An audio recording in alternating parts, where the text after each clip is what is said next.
a couple of years ago. Through the development of this, thank you so much.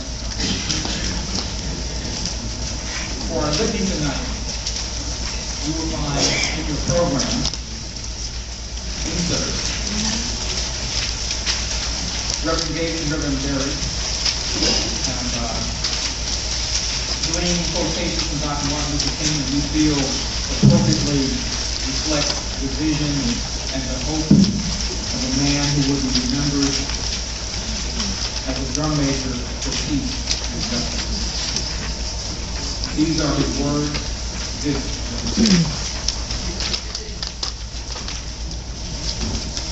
Now let me suggest first that if we are to have peace on the earth, our loyalties must become ecumenical, not sectional.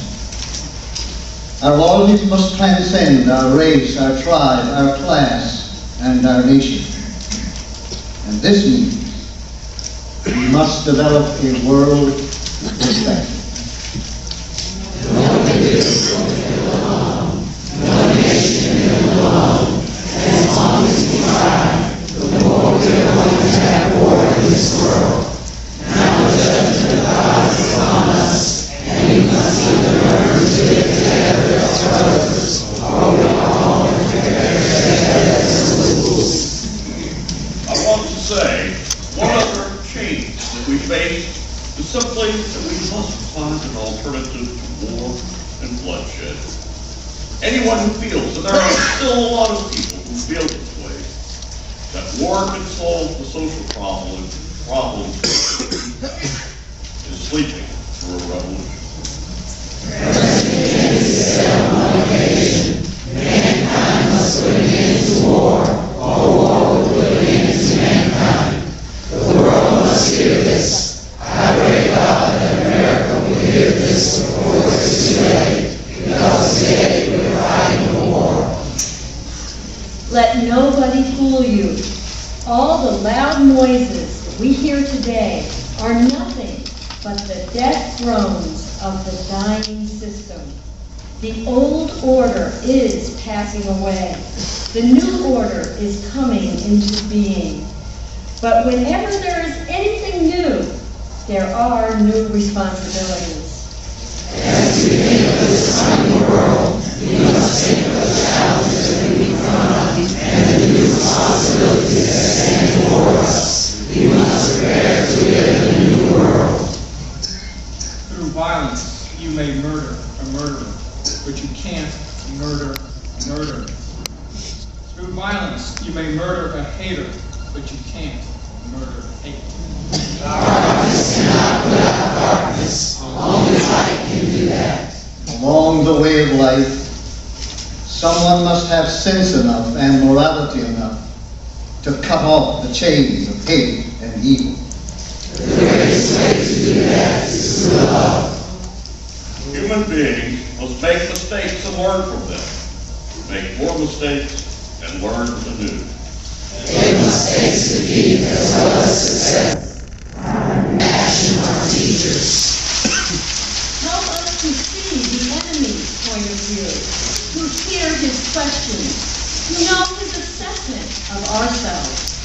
From this point of view, we make enemies see that they please us our condition, and if we are sure, we may learn and grow in our from the wisdom of others for all opposition. How long? Not long, because no lie can live forever. Not long. Not long, because the arc of the moral universe is long, but it bends toward justice.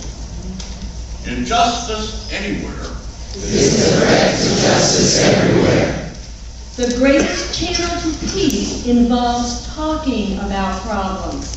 For as long as we have been, we're going to have differences, and it seems to me we can disagree without being disagreeable. Unofficial mantra or credo, actually coined by Roman Catholic priest Hans Kuhn. No peace among the nations till peace among the religions. No peace among the religions till dialogue among the religions. Certainly, we have tried to be more about other things than just respectful dialogue, but it must start there. And we've tried to be that way amongst ourselves and the community. Just a few feet from where I stand, many of us remember in 2007, there was a plane crash. A young man lost his life crashing against the side of this temple. I will never forget, the very next day, our Progressive Religious Coalition met. We had a staged and planned meeting, and the imam was there. And as Rabbi Clinton walked in, our imam said to him, "You all have, meaning the congregation, children of Israel, the use of our worship space as long as you need it, until your holy space is cleansed, and you can have your congregants returned." That's a story that not many people heard.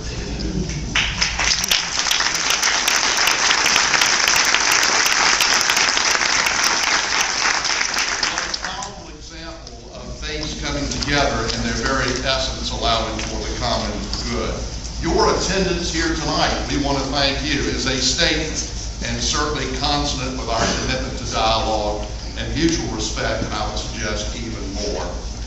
It's certainly not a stretch to mention Abraham Lincoln with any kind of context having to do with social justice, peace, oppression, civil rights. Dr. King certainly quoted Abraham Lincoln quite often, referred to his wit and wisdom. Certainly the Emancipation Proclamation was quoted much by Dr. King.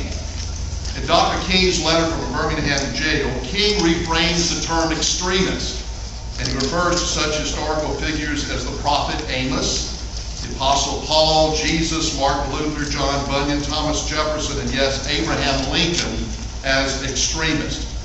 King states, "Was not Abraham Lincoln an extremist? This nation cannot survive half slave and half free." Hold that thought about extremism just 1 second. Great story about Lincoln. He goes to church one Sunday, he comes home, and the companion says, "Did you enjoy the sermon?" Lincoln said, "It was wonderfully crafted, expertly given, but the preacher forgot one important ingredient." And his companion said, "What was that?" "The preacher failed to ask us to do anything great." In every sermonic address, in everything I've ever read from the man who I'm about to introduce, he has always challenged attendees to be about something great.